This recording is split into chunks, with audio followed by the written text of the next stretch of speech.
ओम नमः सिद्धेभ्यः। ओम नमः सिद्धेभ्यः। ओम नमः सिद्धेभ्यः। मंगलम भगवान वीरो मंगलम गौतम मुनि मंगलम कुंद कुंदाद्यो जैन धर्मोस्तु मंगलम सर्वमंगल मांगल्यम सर्वकल्याणकारकम प्रधानम सर्वधर्माणां जैनम जयतु शासनम जैनम जयतु शासनम वंदितु सर्वसिद्धि ध्रुवमचल मनोभवंगदिं पत्ते मोच्चामि समय बाहुड़ मिणमो सुध केवली गणिदम् नमः समय साराय स्वानुभूत्या चकाशति चित्स्वभावाय भावाय सर्वभावान्तरच्चिदे।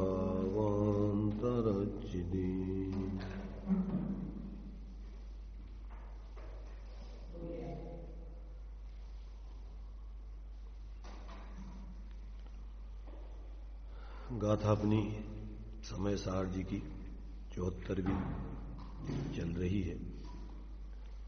इसमें स्वसंवेदन ज्ञान और आश्रमों की निर्वृत्ति का समकाल है, इस बात को यहां पर सिद्ध किया गया है।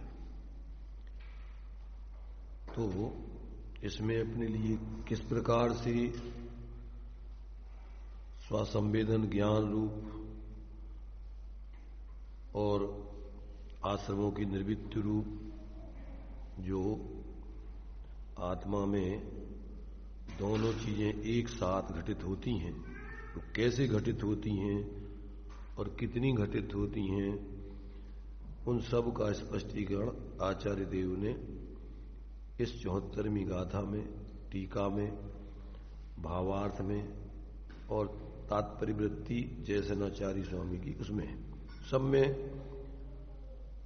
स्पष्ट किया गया है अपने अपने तरीके से, परंतु सब में सामान्य विशेष रूप से बात उसी को बताई गई है, एक ही बात बताई गई है।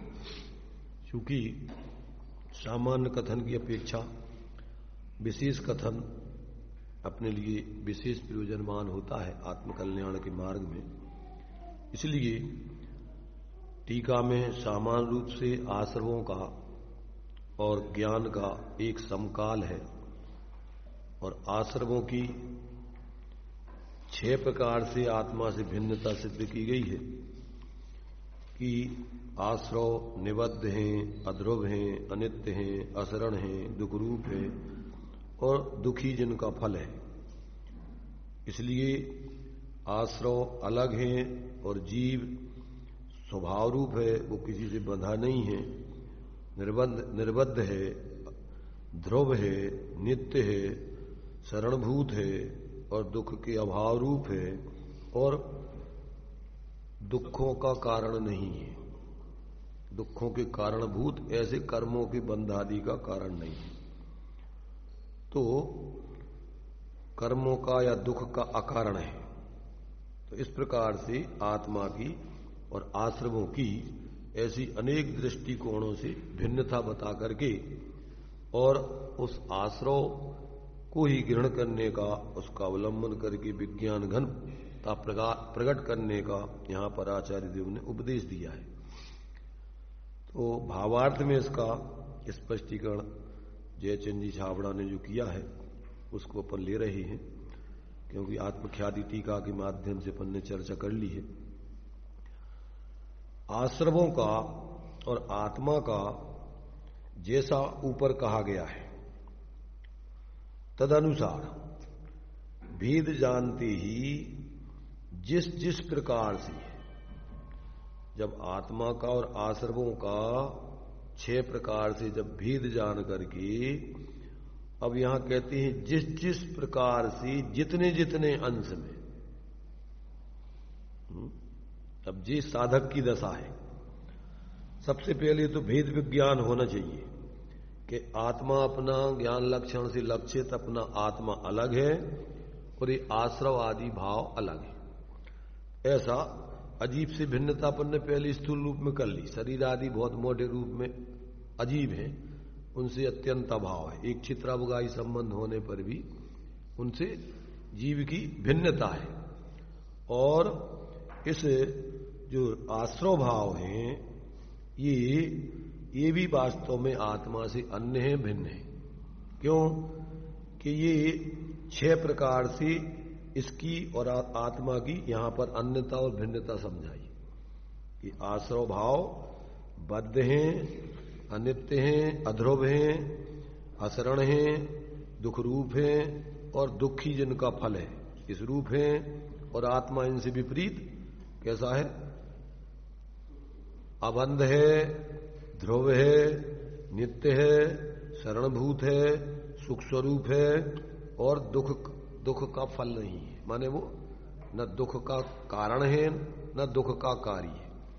तो इस प्रकार से माने कर्मों के उदय में जो विकारी परिणाम आदि होते हैं न तो वो कर्मों का कार्य है न कर्मों का कर्ता है। इस प्रकार से ऐसे जीव के स्वरूप को उन आश्रव आदि को आत्मा से भिन्न बतलाया, अन्य बतलाया। अब ऐसा अपने लिए पहले तो ज्ञान लक्षण से लक्षित आत्मा की और इन सब की पृथकता अपने ज्ञान में आवे और फिर अपन अपने उस आत्मा को ही ग्रहण करके अब जितने जितने अंशों में यहां कह रहे जिस जिस प्रकार से और जितने जितने अंश में आत्मा और विज्ञान घन स्वभाव होता जाता है उस प्रकार से उतने उतने अंश में वह आश्रमों से निवृत्त होता जाता है। अब ये अपन को विषय थोड़ा समझने लायक है क्योंकि ये साधक की दशा में आगे देखो इसमें दिया है, इसको पढ़ते हैं पहले भावार्थ को पूरा। जब संपूर्ण विज्ञान घन स्वभाव होता है तब समस्त आश्रमों से निवृत्त होता है। इस प्रकार ज्ञान का और आश्रव निवृत्ति का एक काल है। तो अब कहते हैं जितने माने जिस प्रकार से वो जितने जितने अंशों में उस प्रकार से उतने उतने अंशों में जीव विज्ञान घन होता जाता है। तो अपन को विज्ञान घन होता जाता है कहां और होता है कहां से, ये दो चीजें अपन को आत्मा ही क्या है विज्ञान घन होता है और आत्मा ही विज्ञान घन स्वरूप है। तो स्वभाव से प्रत्येक आत्मा विज्ञान घन स्वरूप है। मैंने ऐसा समझो अपन दृष्टांत के रूप में अपन को दृष्टांत दिए जाते हैं कि जैसे कपड़ा है तो कपड़ा में मैल चढ़ गया है मैल, तो अब उसकी स्वच्छता तिरोभूत हो गई है। क्या हो गई है? उसकी स्वच्छता तिरोभूत हो गई, उसकी स्वच्छता ढक गई है, अब उसकी स्वच्छता दिखाई नहीं दे रही है। तो अब जैसे जैसे अपन साबुन लगा करके पानी में कपड़े को भिगोकर साबुन लगाते हैं तो जितना जितना मैल फटता जाता है अलग होता जाता है उसकी उतनी उतनी स्वच्छता प्रकट होती जाती है। तो अंदर में तो वो स्वच्छ है, प्रकटता कहां से होगी? जब अंदर में उसका स्वभाव स्वच्छ हो तो पर्याय में उसकी प्रकटता होगी। ऐसे ही आत्मा स्वभाव से स्वच्छ है, निर्मल है, एक रूप है।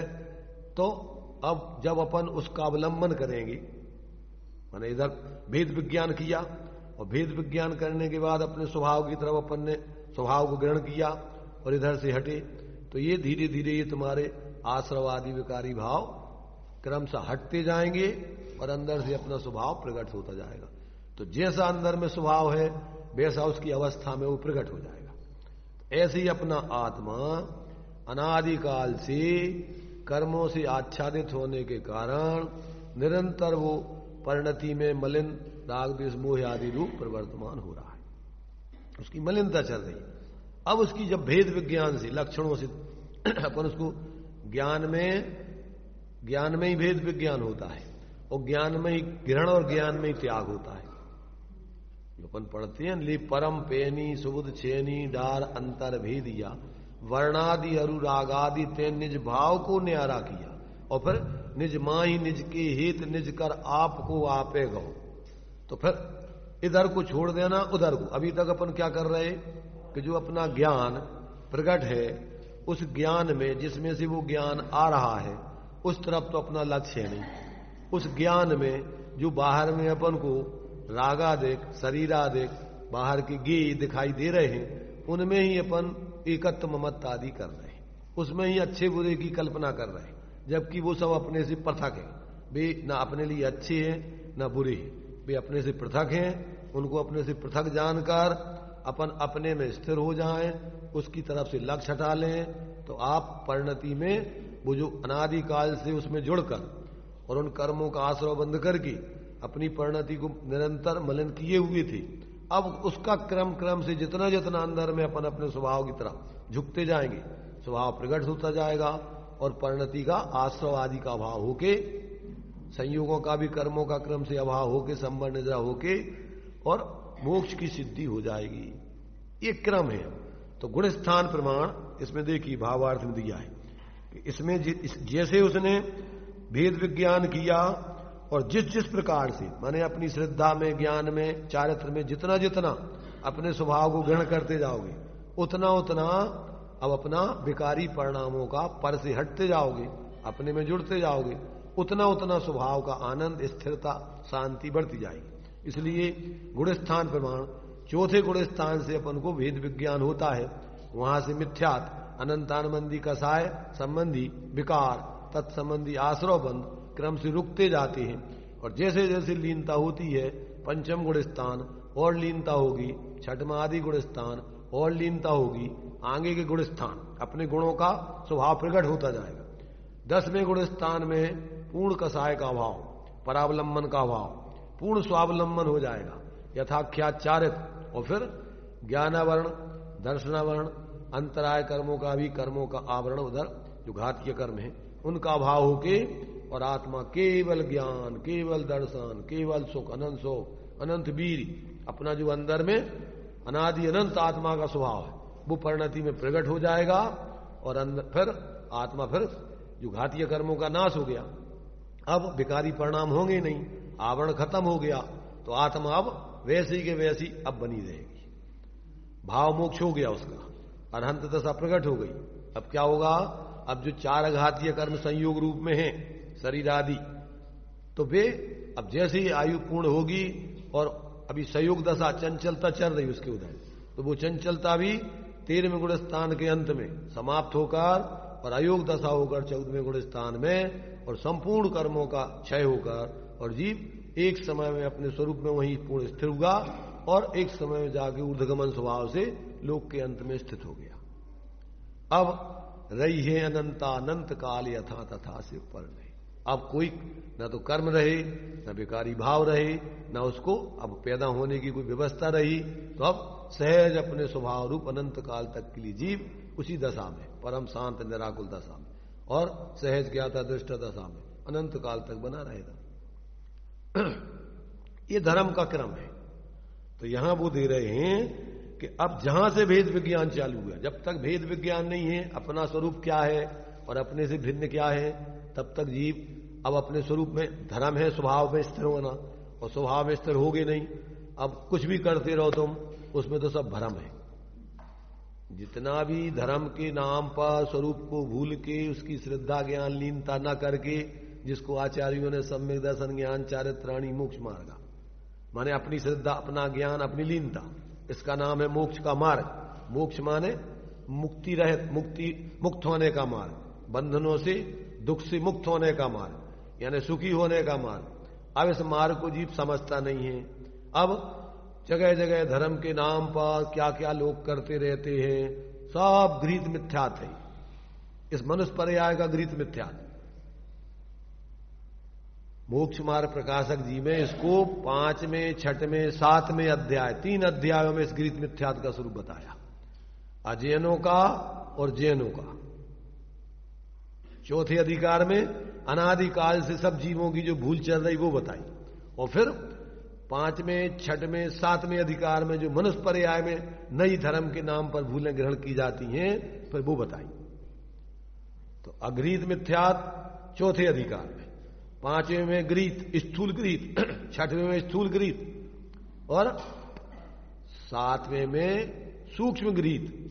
जैन कुल में आकर के भगवान जैनेन्द्र को मानते हुए, शास्त्रों को पढ़ते हुए, व्यवहार धर्म की क्रियाएं करते हुए, परमार्थ अपने स्वरूप का भेद विज्ञान नहीं करके पैने जे आत्म ज्ञान बिना सुख लेस न पायो।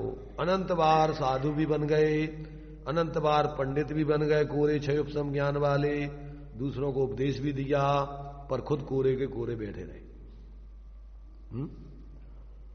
क्या क्षयोपम ज्ञान से धारणा ज्ञान में शास्त्रों की जानकारी भल्ली, परंतु अंदर में भेद विज्ञान करके आत्मज्ञान नहीं किया। तो ऐसा जीव ने अनंतों बार किया है। पंच परावर्तन में अनंत पंच परावर्तन जीव ने कर लिए। कब से है ये तो अभी कलश में बताएंगे। ये तो पुराण पुरुष है। पुराण माने नया नहीं है कोई। ताश भ्रमण की है बहु कथा, काल अनंत निगूद मझार। तो ये तो अनादि काल का पुराण, पुराणों में जिसके गीत गाए गए, ये पुराण लिखे गए हैं किसके? उसी आत्मा के स्वरूप को बताने वाले। कब का है ये? पुराना है, तो नया कोई है ही नहीं। तो जब तक ऐसे जीव को इसके ज्ञान में भेद विज्ञान करके स्वरूप आराधना का कार्य स्वाश्रय से नहीं करता, तब तक धर्म के नाम पर जो भी चलता है वो अपने को, दूसरों को ठगने की सिर्फ व्यवस्था है। खुद को भी ठगता है और दूसरों को भी भ्रम में डालता है। इसलिए जो कुगुरु कुदेव कुधर्म सेव, पोसे चिर दर्शन मोहेव, क्या करता है उससे? उसी अपनी विपरीत मान्यता का, जो धर्म का स्वरूप नहीं समझते और जिनको देव मान रखा है, गुरु मान रखा है, शास्त्र या उपदेश मान रखा है, वो भगवान जैनेन्द्र के द्वारा बताए हुए अगर मार्ग से उसने नहीं समझा और उसकी जो रहस्यमयता है उसको नहीं समझा, तब तक वो सब भ्रम में पड़ा रहता है। ये बात अपन को यहां बताई जा रही। तो यहां क्या कह रहे? आश्रवों का और आत्मा का जैसा ऊपर कहा गया है स्वभाव, 6 प्रकार से आश्रव की पृथकता और उससे 6 तरीके से अपने स्वरूप की भिन्नता, अन्यता के आत्मा अन्य है और ये आश्रव आदि भिन्न है, अन्य है।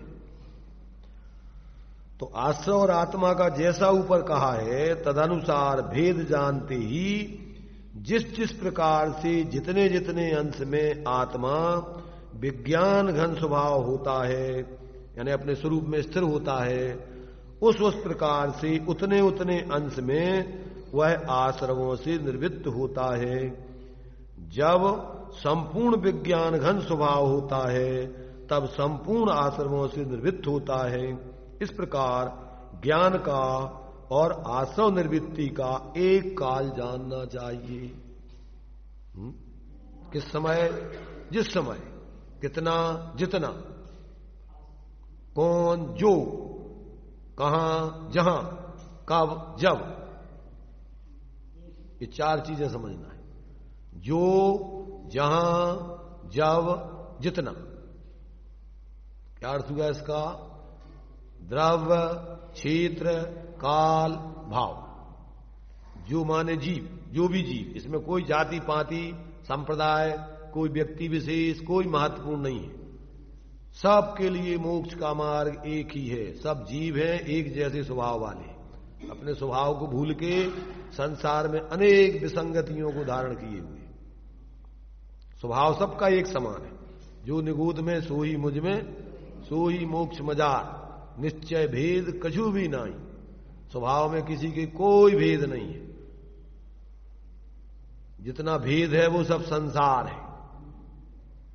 भेद गिनो संसार। तो ये संसार में भेद है, परंतु अपने स्वभाव में कोई भेद नहीं है। और मोक्ष में भी कोई भेद नहीं है। जब शुद्धता प्रकट हो गई तो सब सिद्ध एक समान है। सिद्धालय में कौन कौन पूज्य कौन अपूज्य? ये सब दशा बीच की है। यहां पर जितने भेद प्रभेद हैं ये सब पर्याय की अशुद्धता के हैं। शुद्धता में पूर्णता में कोई भेद नहीं और स्वभाव में कोई भेद नहीं। कपड़ा अंदर के स्वभाव से पूरा निर्मल है और जब पूरा मेल अलग कर दिया जाए तो जैसा है वो पर्याय में भी वैसे के वैसा प्रकट हो जाता है। ये धर्म है और बाकी सब भरम है। अब इस धर्म को ना समझ के कौन क्या कर रहा है वो जाने, पर धर्म नहीं कर रहा है। अपने अपने धर्म, अपने अपने धर्म माने अपना धर्म नहीं, अपने अपने धर्म।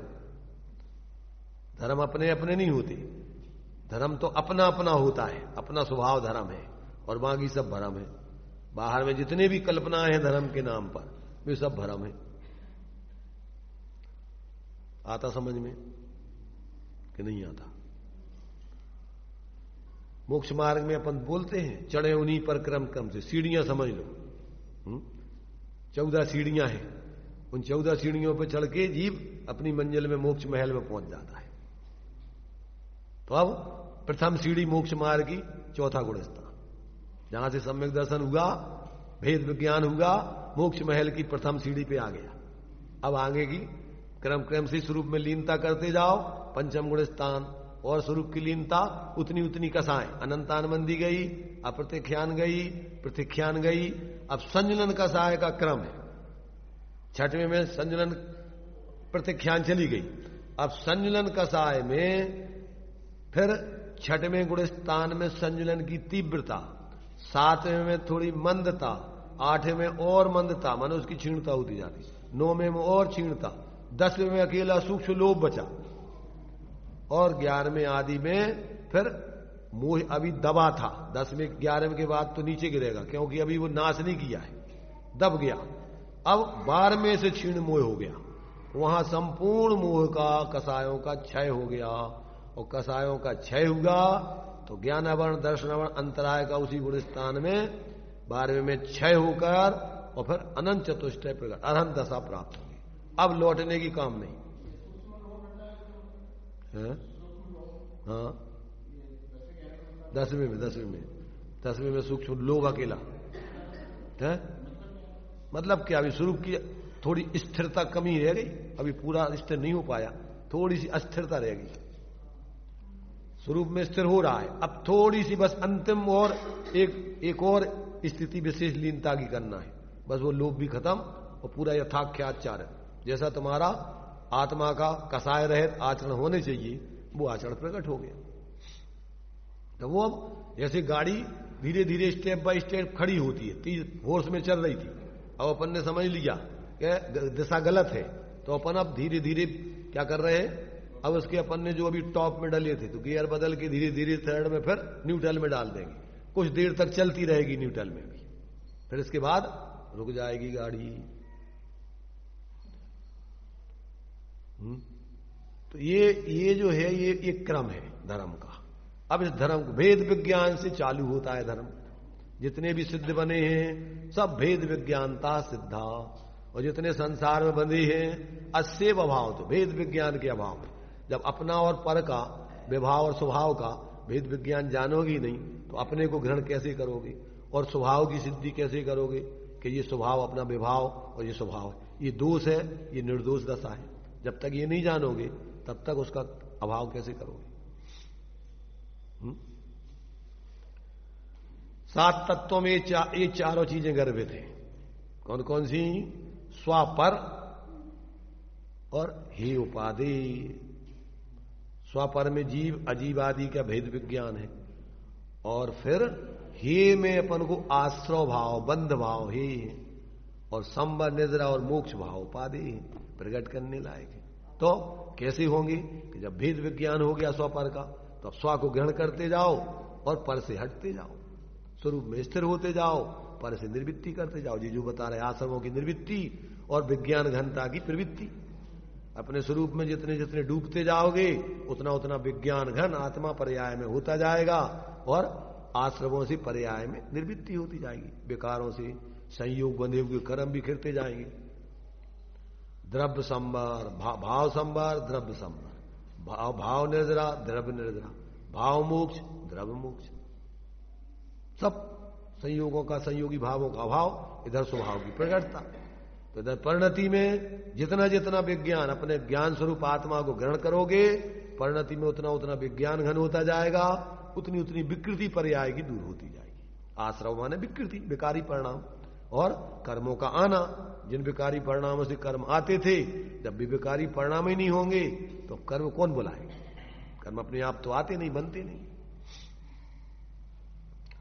बहुत वैज्ञानिक क्रम है ये। जैन धर्म परम वैज्ञानिक धर्म है। इसमें किसी पंथ व्यामोह, व्यक्ति व्यामोह, कोई भी द्रव्य, क्षेत्र, काल, भाव, यहां इसमें कोई भेद नहीं पड़ता है। किसी व्यक्ति के लिए, किसी क्षेत्र के व्यक्ति को, किसी काल में, और भावात्मक रूप में भी सबकी वही मोक्ष मार्ग की दशा है। उसमें कोई अलग अलग नहीं है। जहां से करण लब्धि का अंतिम पाया होता है, अनवृत्तिकरण परिणाम होते हैं। करण लब्धि के 3 भेद हैं, अपूर्व, अधाकरण, अपूर्वकरण, अनवृत्तिकरण। जहां अनवृत्तिकरण परिणाम हुए, उस अनवृत्तिकरण के भावों में जो जीव पहुंचते हैं, जितने भी, उनके सब के एक जैसे भाव होना चालू हो जाते हैं। भेद नहीं रहता, अनिर्वृत्ति माने उसमें वृत्ति में भेद नहीं रहता, एक रूपता चालू हो जाती जीवों। क्यों कि अंदर में स्वभाव एक रूप है, तो उसको ग्रहण करने वाली परिणति भी एक ही रूप प्रकट होती है, अलग अलग होती नहीं। सम्यक दर्शन प्रकट होगा तो कैसा होगा? सबको अपने आत्मा की पर से भिन्न अनुभूति प्रतीति होगी। तो आत्मा जैसा है चेतन स्वरूप सबको, इसलिए दिया भजन में, चिन मूरत दृगधारी की मोह रीत लगत है अटापटी। बाहर चाहे नरक में होवे, चाहे स्वर्ग में होवे, चाहे मनुष्य में होवे, चाहे त्रियंश में होवे, चिन्ह मूरत सबकी दृष्टि काय में है? मैं चैतन्य स्वरूप हूं, चिन्ह मूरत हूं, और मेरा कुछ स्वरूप नहीं। सभी एक जैसा अपने को मानेंगे, इसलिए सभी सम्यक दृष्टि एक समान अनुभव करते हैं अपने को, चाहे वो बाहर में नारकी हो, चाहे त्रियंश हो, चाहे मनुष्य हो, और चाहे देव हो। शरीर उनका अचेतन है, तो वो तो अचेतन तो अलग अलग प्रकार कर्म के उदय से बंधा है, इसलिए अलग अलग प्रकार का है, परंतु अंदर में चेतन सबका एक ही प्रकार का है, उसमें कोई अंतर नहीं है।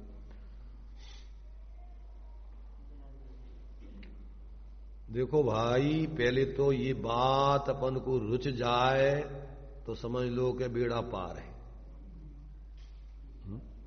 पहले तो रुचना ही बहुत मुश्किल है।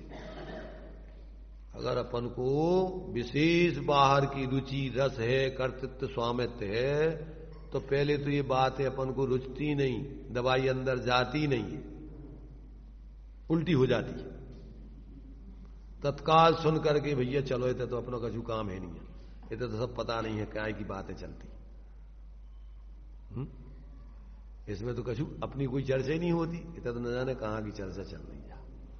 तो उसके पल्ले ही नहीं पड़ती, क्योंकि उसको अनुभूत शुद्ध परिचिदान भूदा सब बस भी काम भोग बंद कथा, उसको तो ये संसार की कथा ही सुनी है, परिचित है, अनुभूत है, और वो कथा नहीं चले जब तक कोई बाहर की किस्सा कहानी, बाहर का उठा पटक का कछु कर वो धर वो, तब तक उसको किसी को जाना कहां की बात है, ये तो कौन सी लोग की बातें चल रही।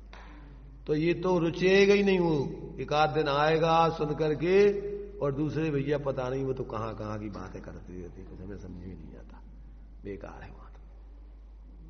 तो पहले तो ये रुच जाना बहुत मुश्किल है, पच जाना बहुत मुश्किल है। रुच गया और पच गया तो समझ लो तुम्हारी बीमारी अब कैंसर की, मिथ्यात की खत्म।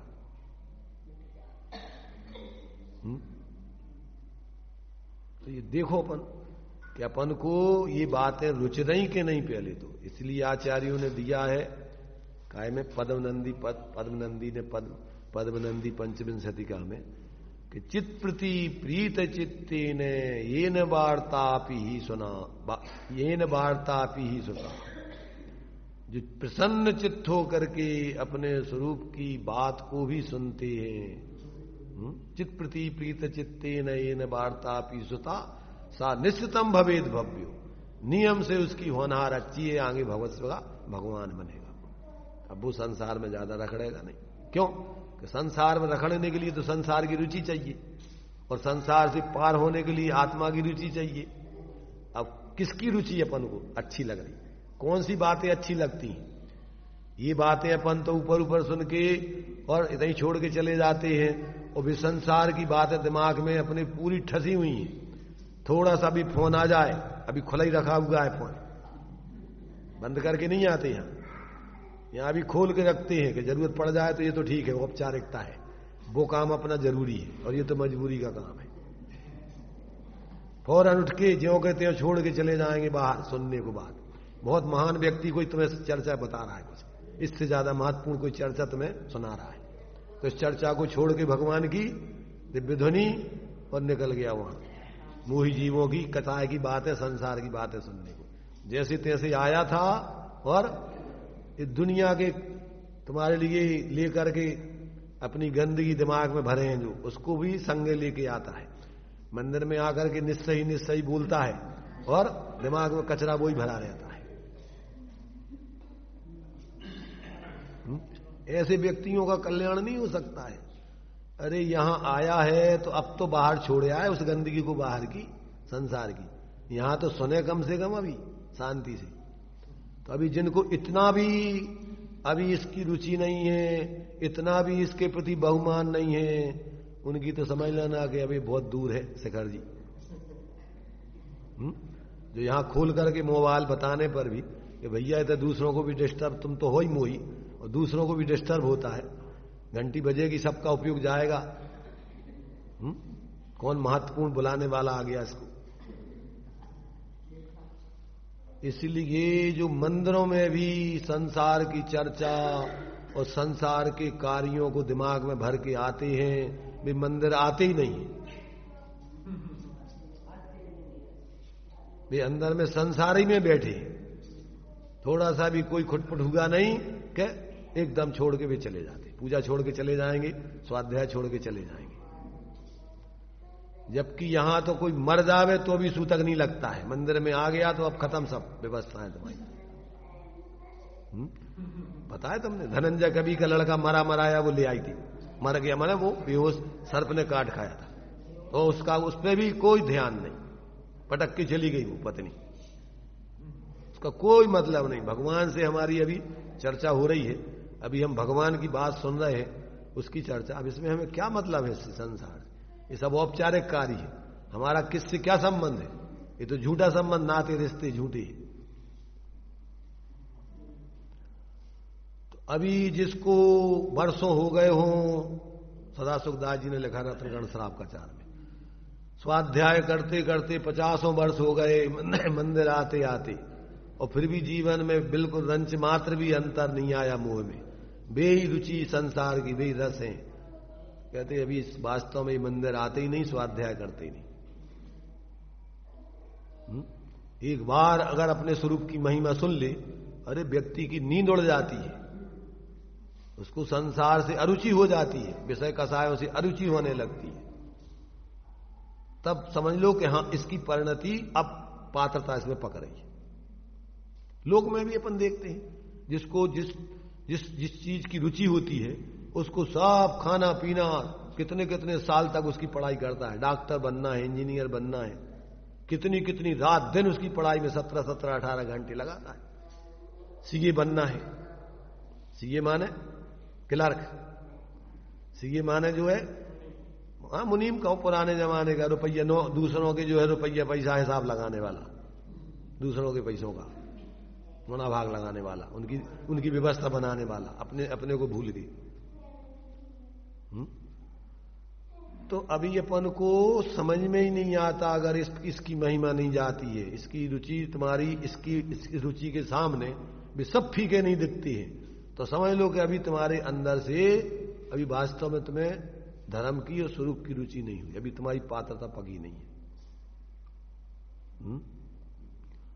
अंदर में विचारना, आचार्य कहते हैं कि अगर तुम्हें इसको सुनने के अलावा फिर जहां इसको सुना और इसमें रस आया, तो फिर इसके बाद सारे रस फीके पड़ जाते हैं। अनुभव आने पर तो फीके पड़ ही जाएंगे, सुनने पर भी तुम्हें इसका बहुमान विशेष आने चाहिए। आत्मा का अनुभव आने पर तो जब निजातम अनुभव आवे तब और कछु न सुहावे, सब रस नीरस हो जात तत्क्षण। अक्ष विषय नहीं भावे, 5 इंद्रियों के विषय फिर उसको रुचते नहीं है। गोष्ठी कथा, संसार संबंधी सारी कथा, गोष्ठी कथा, कौतूहल तत्संबंधी संसार का, कहां क्या वहां क्या, कुछ नहीं, क्या उसमें रखा है।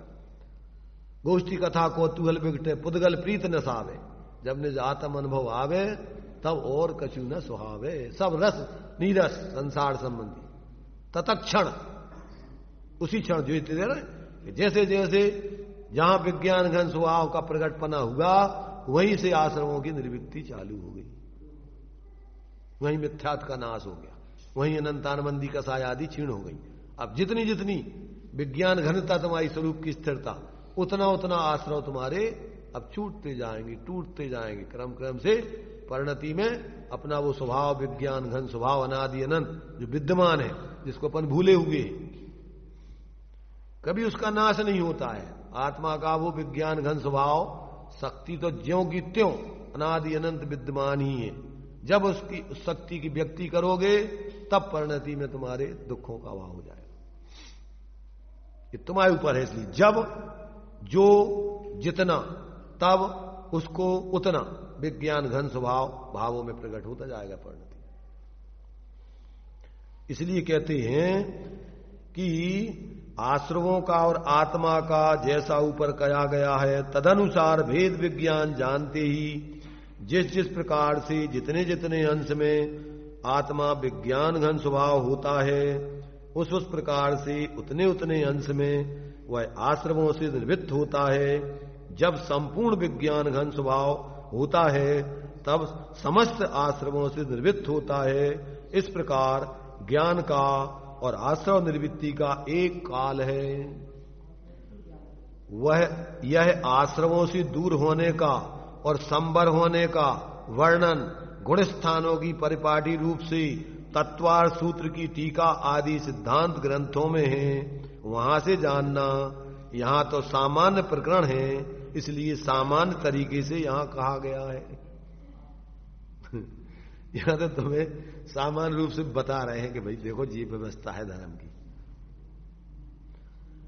आत्मा विज्ञान घन स्वभाव होता जाता है, इसका अर्थ क्या है? अब विज्ञान घन होता जाता है, उसका क्या अर्थ है? तो आत्मा विज्ञान घन स्वभाव होता जाता है अर्थात आत्मा में स्थित होता जाता है। ज्ञान माने आत्मा में, आत्मा में स्थित होता जाता है। अभी पर में स्थित होता था, सब पर में ही अपनापन मानता था, शरीर आदि में, धन संपत्ति में, भोगों में, संयोगों में। अब काय में स्थित होता है? अब आत्मा में स्थित होता है। ज्ञान में स्थित होता है। ज्ञान से ज्ञान में ज्ञान ही हो, कल्पनाओं का एकदम विलय हो, भ्रांति का नाश हो, शांति का वास हो। ब्रह्म प्यारे तेरी भक्ति में, तेरी अनुभूति में क्षण जाए सारे। सिद्धि जिनने भी अब तक है पाई, तेरा आश्रय ही उसमें सहाई। किसका?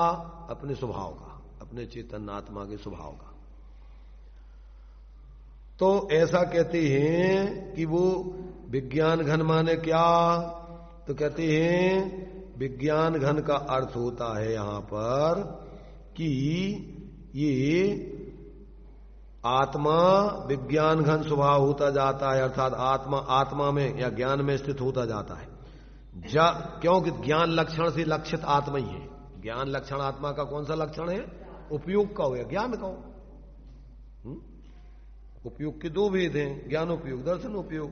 तो वे आत्मा के स्वाभाविक प्रकट लक्षण है, बाकी और प्रकट नहीं है। ज्ञान का, आत्मा का ज्ञान दर्शन स्वभाव है, उसका कभी नाश नहीं होता है। तो उस ज्ञान में ही आत्मा अपन को प्रकट दिखाई दे रहा है। जो सूर्य के ऊपर आवरण आ गया बदलों का, उसमें से जो प्रकाश निकल रहा है वो प्रकाश उस सूर्य को बता रहा है। प्रकाश काय में से आ रहा? बदलों में से। तो उस प्रकाश को पकड़ो, वो किरणें आ रही हैं जो, उस प्रकाश को पकड़ के लौटो तो वो जहां से आ रही हैं वहां आप उस सूर्य में मिल जाओगे। वो प्रकाश और आत्मा अभेद है। परंतु क्या करता है कि अपन क्या करते हैं? प्रकाश में जो प्रकाश जिस सूर्य का है तो व्यक्ति क्या करता है कि उस प्रकाश को नहीं देखता, उस सूर्य को नहीं देखता, और उसमें जो पदार्थ प्रकाशित होते हैं उन पदार्थों को देखता है। प्रकाश्य जो प्रकाशित बाह्य पदार्थ हो रहे हैं उनको देखता है। जैसे अपन सुबह सूर्य उगता है तो अपन क्या देखते हैं साहब?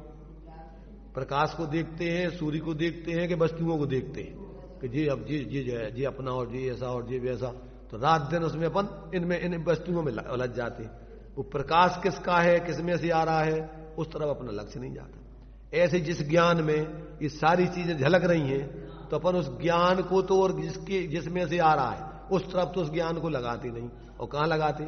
जिस ज्ञान में जो पदार्थ प्रकाशित हो रहे राग आदि उनमें उलझ जाते हैं अपन, जे मेरा और जे अच्छा और जे बुरा और जे, जबकि वे उस प्रकाश के नहीं होते क्या? वो प्रकाश के, वो प्रकाश अलग है और वो पदार्थ अलग है। ऐसे ज्ञान और ज्ञान स्वरूप आत्मा अलग है और ये संपूर्ण आश्रवादी संयोग सब अलग है।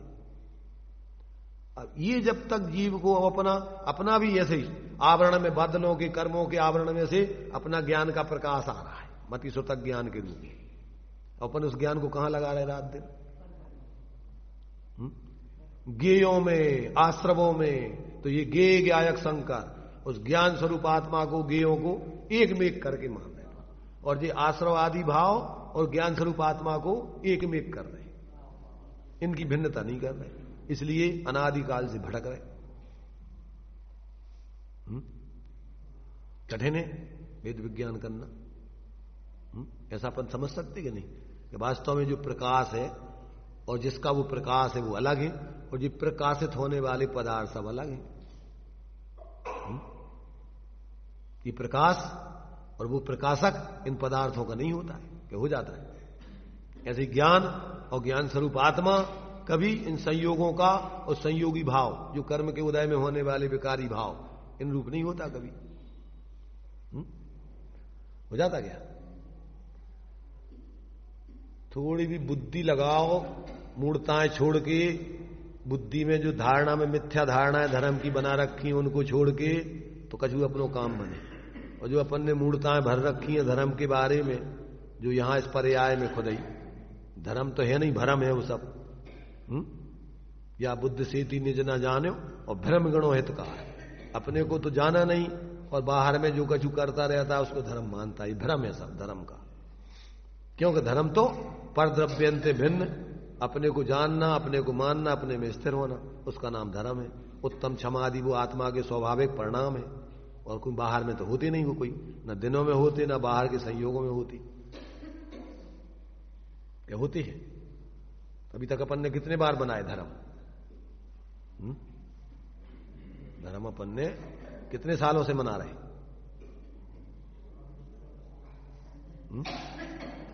कितने साल हो गए धर्म मनाते करते करते? अपन ने अभी तक जो है वास्तव में तो समझे ही नहीं धर्म का स्वरूप। रूढ़ी से जो अपन ने कल्पनाएं कर रखी हैं, बुला लीजिए किराए के लोग भी सुना जाएंगे, जैसे सत्यनारायण की कथा हिंदुओं में सुनाई जाती है, ऐसे भी सुना जाएंगे तुम्हें कथा, और तुम्हारे हो गए धर्म 10 दिन के बाद फ्री। अरे भाई, धर्म सुनने सुनाने की चीज नहीं है। धर्म तो अंदर में जो धारण की जाती है उसका नाम धर्म है, और जो तुम्हारे लिए एक बार धारण कर ली जाए तो फिर वो तुम्हारे जीवन में से निकले नहीं। स्वभाव है धर्म, तो आत्मा का स्वभाव।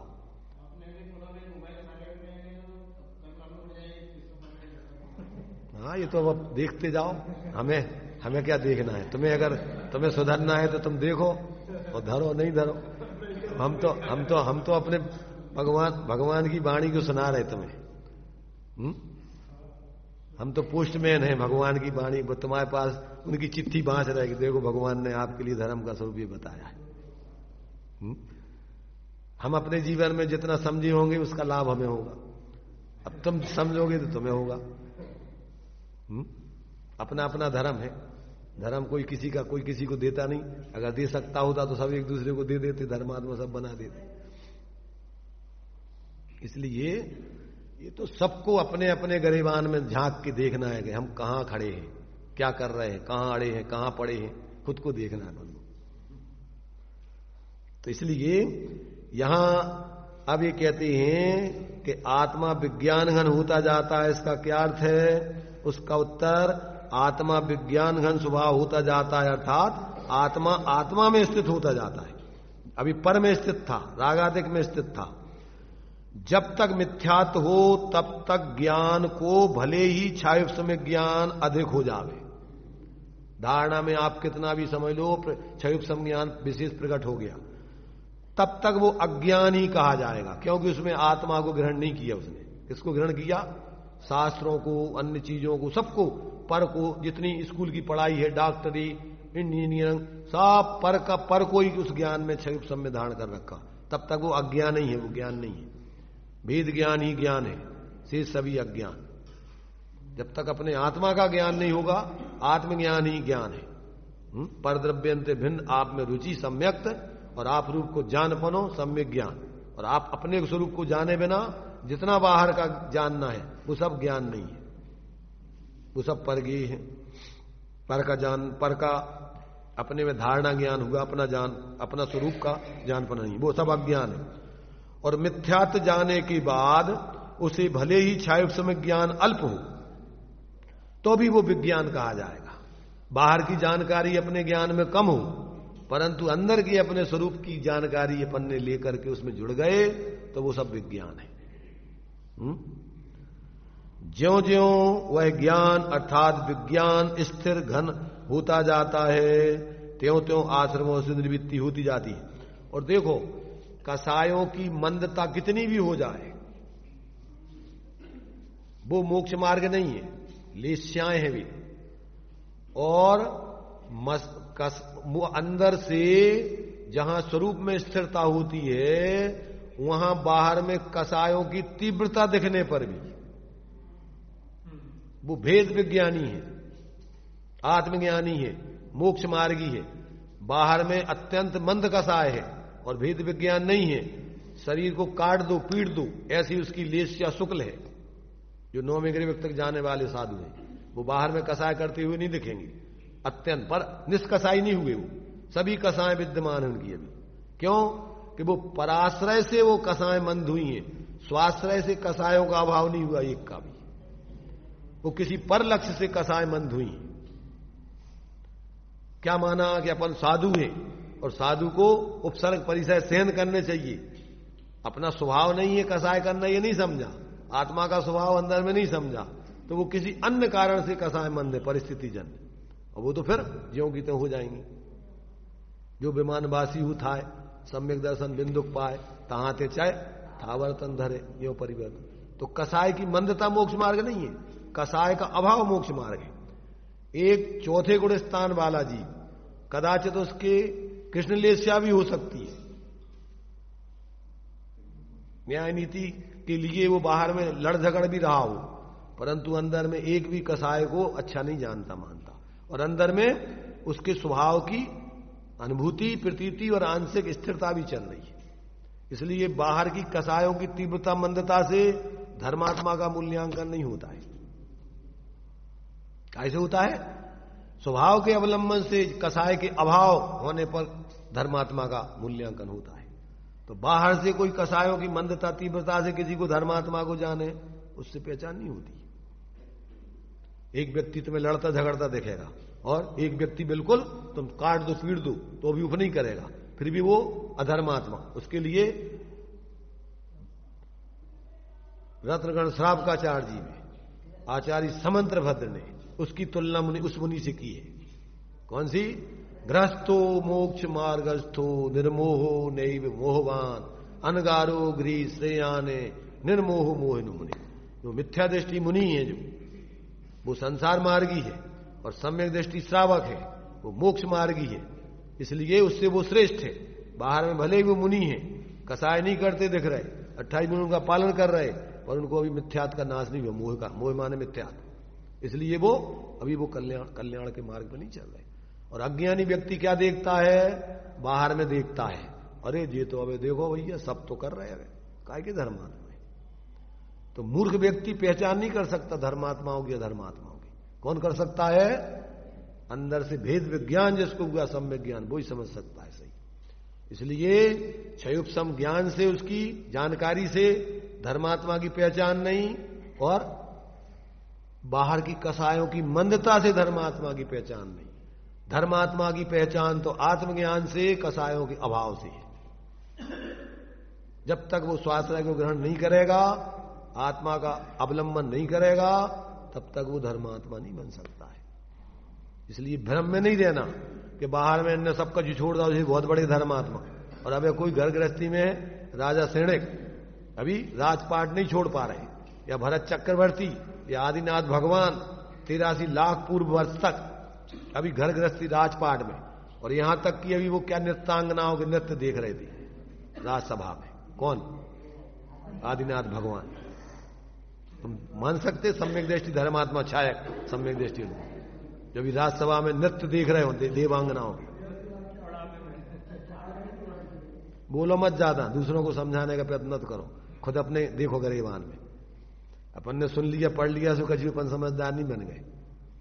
देखो अपन को अपने जीवन में देखो कि हम अभी कहां खड़े हुए हैं।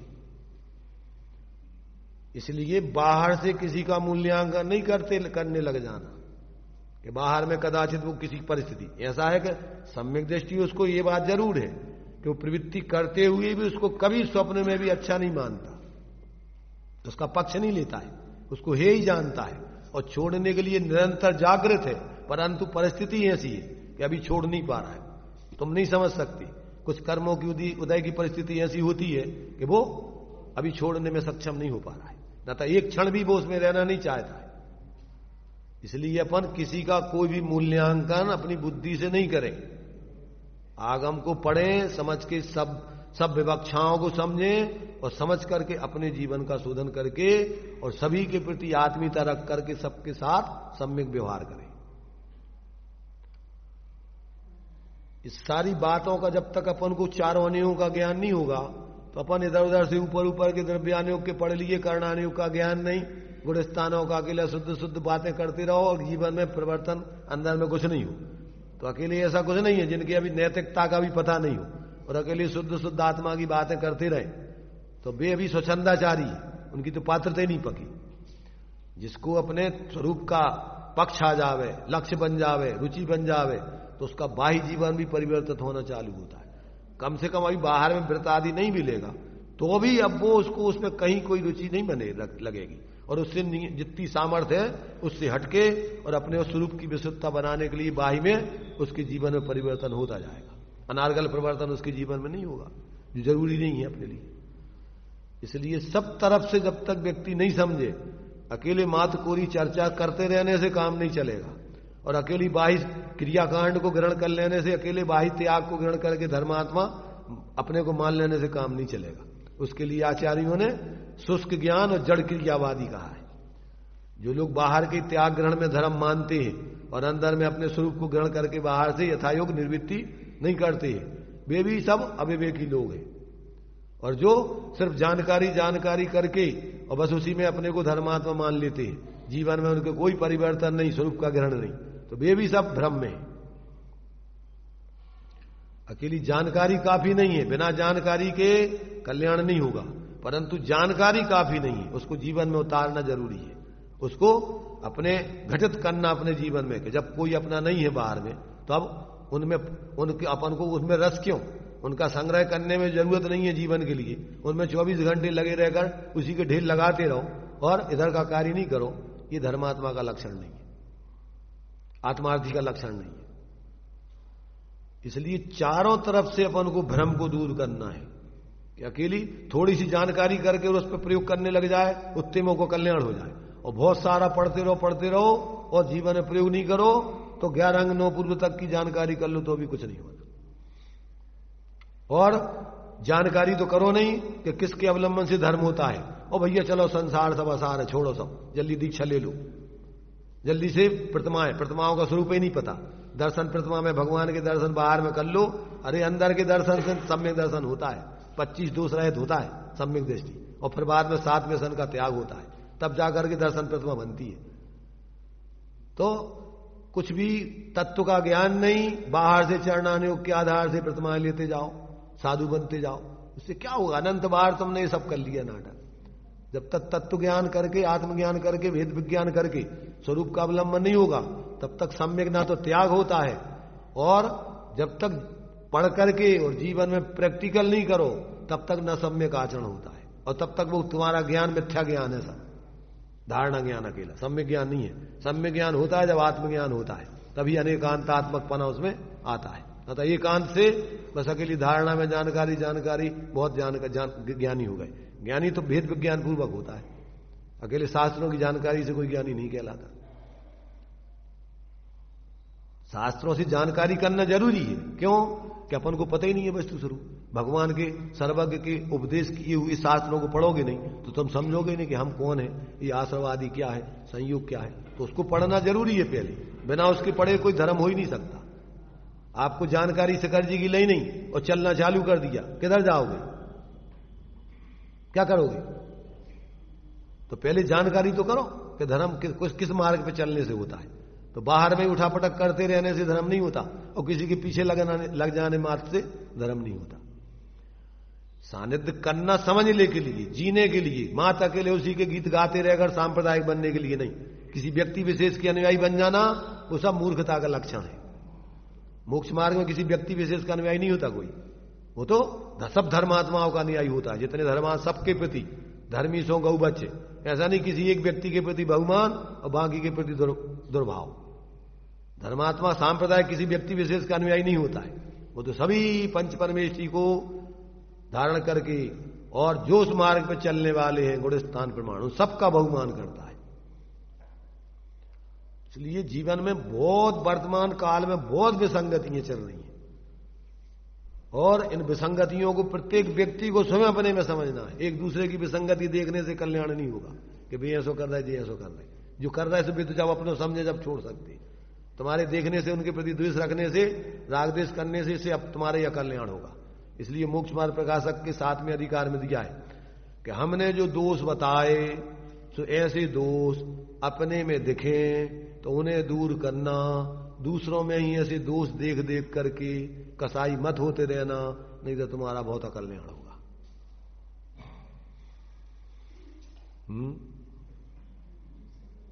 क्या करो,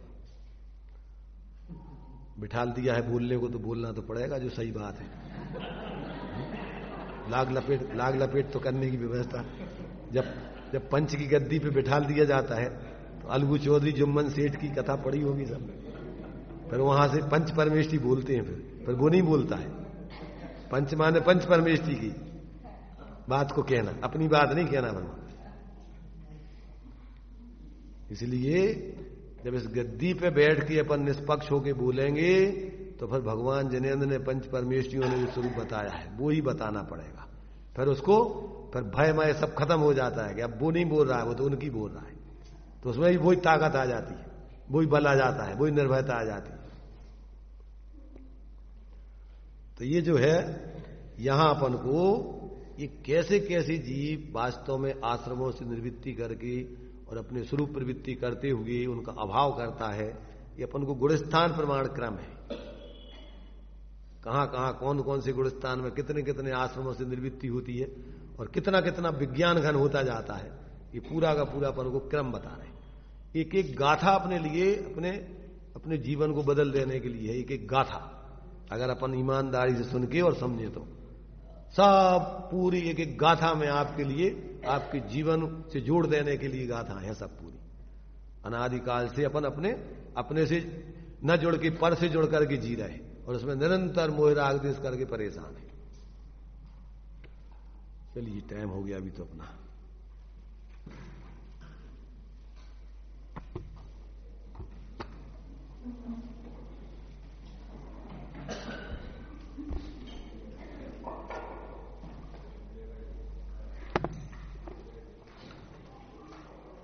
कोई क्रिया जड़ थई रह्या शुष्क ज्ञान मां कोई माने मार्ग मोक्ष नो करुणा उपजे जोय, करुणा उपजे जोय। कोई क्रियाजड़ हो गया है और कोई शुष्क ज्ञानी हो गया है और दोनों ही आत्महित के मार्ग से चलित हैं। ज्ञानियों को करुणा आती है कि व्यक्ति ऐसे एकांत पक्ष में रह के अपना अहित कर रहा है। इतनी सुंदर चर्चा हमें मिल रही है, अनेकांत स्यादबात पूर्वक हम अपने जीवन में उतारें और अपना हित करें। यहाँ पे जो गाथा है, ये सभी जीव निबद्ध अध्रुव शरणहीन अनित्य हैं, दुख रूप दुख फल जानकर इनसे निवृत्तन बुध करें। ये जो आश्रव हैं, इनका स्वरूप बताया जा रहा है कि ये कैसे हैं, जीव निबद्ध हैं। जैसे पीपल में लाख निबद्ध हो जाती है, वो उसका स्वभाव नहीं है, लेकिन आत्मा में ज्ञान आदि ऐसे निबद्ध नहीं है जैसे लाख है। ज्ञान तो आत्मा का स्वभाव है, तो ये आश्रव निबद्ध है और ज्ञान आत्मा का स्वभाव है।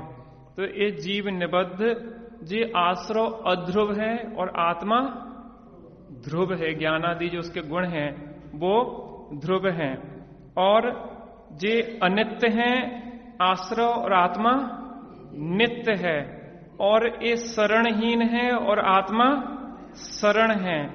ये दुख रूप है और आत्मा सुख रूप है, और ये दुख फल रूप है और आत्मा के आश्रय से सुख रूप फल प्राप्त होता है।